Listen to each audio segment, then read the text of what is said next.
Shalom saudaraku, berjumpa lagi bersama dengan saya, Gembala Jemaat Gereja Isa Al-Masih Lawang Light Generation, HUHA, dalam program Sapa Jemaat di Rumah.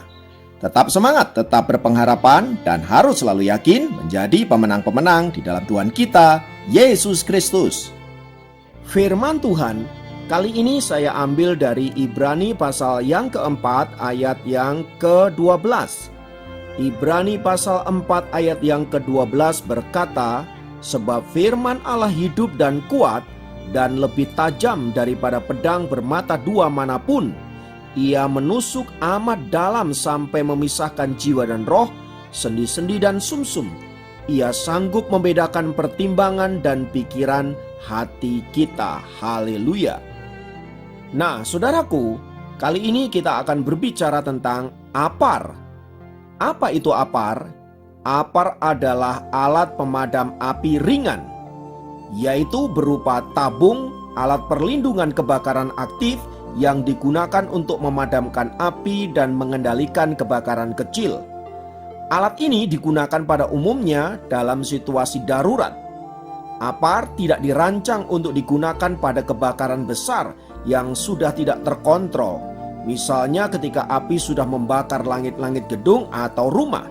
Tabung apar terbagi menjadi dua jenis, yaitu tabung pemadam api portable dan tabung pemadam api truli. Tabung apar dapat dengan mudah dioperasikan bahkan oleh satu orang pengguna sekalipun. Hal ini dikarenakan bentuknya yang kecil serta beratnya yang ringan. Apar memiliki kelebihan dan kekurangan tentunya. Tabung jenis ini memang dapat mematikan api pada awal kebakaran, tetapi tidak direkomendasikan untuk kebakaran yang sudah membesar.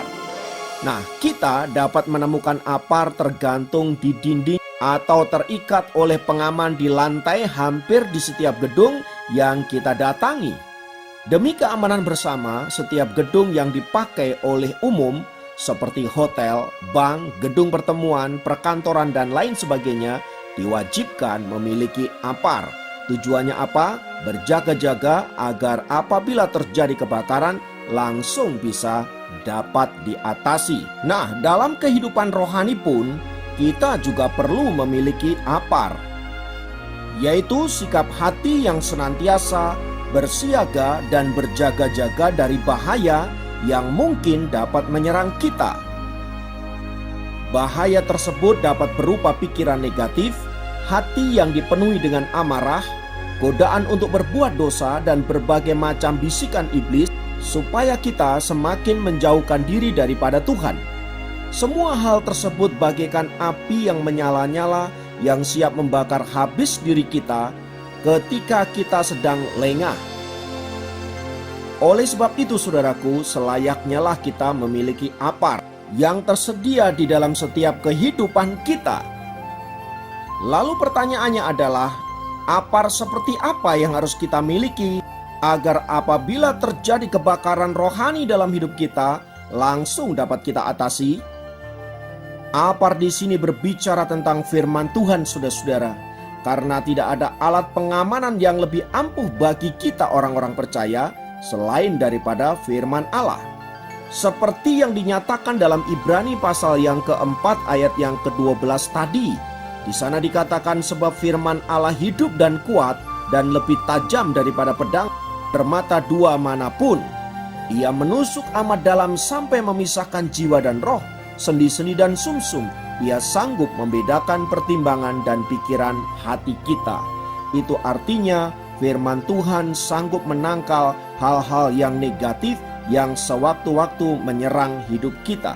Karena di bagian firman Tuhan itu dikatakan bahwa firman Tuhan itu seperti pedang yang bermata dua. Artinya ini untuk melawan tipu muslihat iblis, saudara-saudara, agar tipu dayanya dapat kita patahkan dengan mudah. Dan hal itu hanya bisa dimungkinkan apabila hidup kita dipenuhi dengan firman Tuhan. Oleh sebab itu saudaraku, indikasi Tuhan, penting bagi kita untuk membaca firman Tuhan setiap hari. Karena ketika kita membiasakan diri membaca firman-Nya, kita tahu firman mana yang harus kita pakai ketika kita berhadapan dengan situasi tertentu. Misalnya, ketika kita marah kepada orang yang berbuat jahat kepada kita, perkataan firman-Nya yang mengharuskan kita memaafkan atau mengampuni 70 kali 7 kali. Artinya pengampunan yang kita berikan itu tidaklah terbatas, dan kita hanya dapat melakukan oleh karena firman Tuhan yang memenuhi hidup kita. Demikian pun ketika ada godaan-godaan yang bersifat seksual seperti berzina, percabulan dan lain sebagainya, kita diingatkan oleh firman-Nya yang memperingatkan kita untuk menjauhi perzinahan. Bahkan Yesus mengatakan, barang siapa memandang perempuan dan mengingininya di dalam hati, maka ia sudah berbuat zina. Dan itu hanya dapat kita ketahui di dalam firman Allah yang hidup. Dan oleh firman itu, saudaraku, kita dimungkinkan untuk dapat menghindari dosa-dosa yang dapat menyerang hidup kita. Pun ketika iman kita goyah dan sepertinya tidak lagi memiliki pengharapan, saudara, kita diingatkan oleh firman-Nya yang berkata bahwa Tuhan selalu punya rencana yang indah dalam hidup kita. Dan di dalam Dia selalu ada pengharapan yang baru. Dan pengharapan itu tidak mengecewakan, sebab kita tahu bahwa pengharapan kita di dalam Yesus adalah pengharapan yang sempurna. Sebab kita tahu bahwa pengharapan kita kepada Tuhan adalah pengharapan yang tidak mengecewakan, sebab Dia Allah sanggup menyediakan apa yang menjadi kebutuhan kita. Haleluya. Nah, berdasarkan penjelasan tersebut di atas, saudara-saudara, jadikanlah firman Tuhan sebagai apar di dalam kehidupan kita, agar apabila terjadi kebakaran-kebakaran kecil yang terjadi dalam hidup kita, yang menyerang kerohanian kita, yang menyerang kehidupan kita, maka dengan mudah kita dapat padamkan sebelum api itu menjadi besar dan membakar seluruh kehidupan kita. Haleluya. Bacalah firman Tuhan, renungkanlah, lakukanlah, dan nikmatilah kuasa-Nya yang luar biasa. Dan biarlah kita senantiasa menikmati keindahan daripada janji firman Allah. Terpujilah nama Tuhan. Kiranya firman Tuhan ini dapat memberkati kita semua. Mari jadikan firman Tuhan sebagai apar dalam kehidupan kita. Mari kita berdoa. Tuhan, kami naikkan pujian dan syukur untuk kebenaran firman-Mu yang menolong kami untuk senantiasa berjaga-jaga dan waspada, agar kami tidak jatuh ke dalam berbagai-bagai pencobaan yang dapat. Karena itu kami menyerahkan hidup kami hanya kepadamu, dan biarlah rencana-Mu saja yang digenapi dalam hidup kami. Terpujilah nama-Mu kekal selamanya, dalam nama Yesus. Haleluya. Amin. Demikian program Sapa Jemaat kali ini. Sampai jumpa dalam program Sapa Jemaat yang lain. Tuhan Yesus memberkati.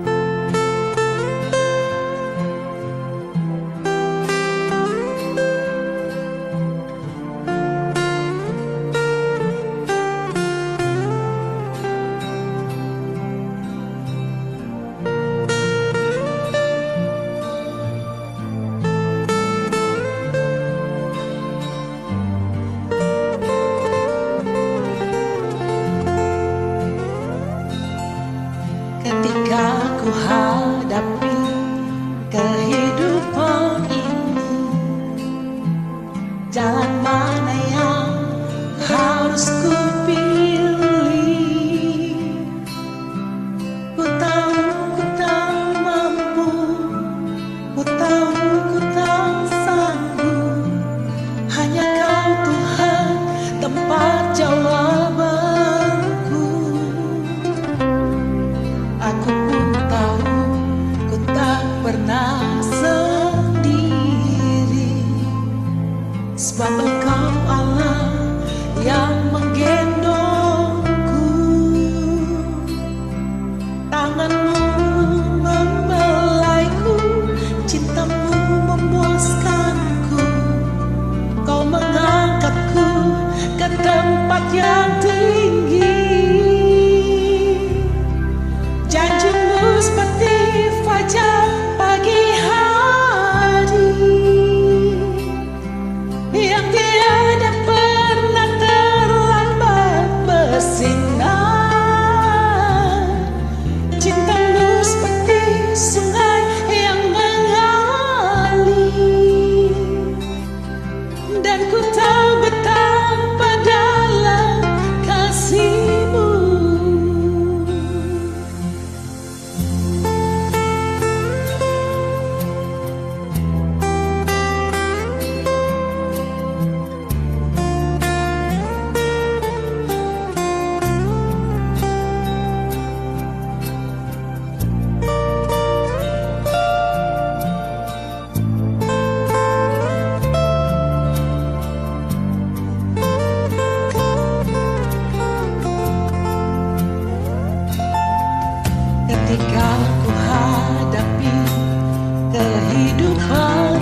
jalan mana yang harus ku pilih.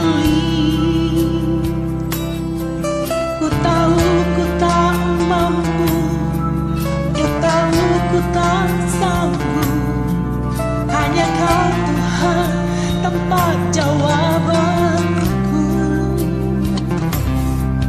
Aku pun tahu ku tak pernah sendiri,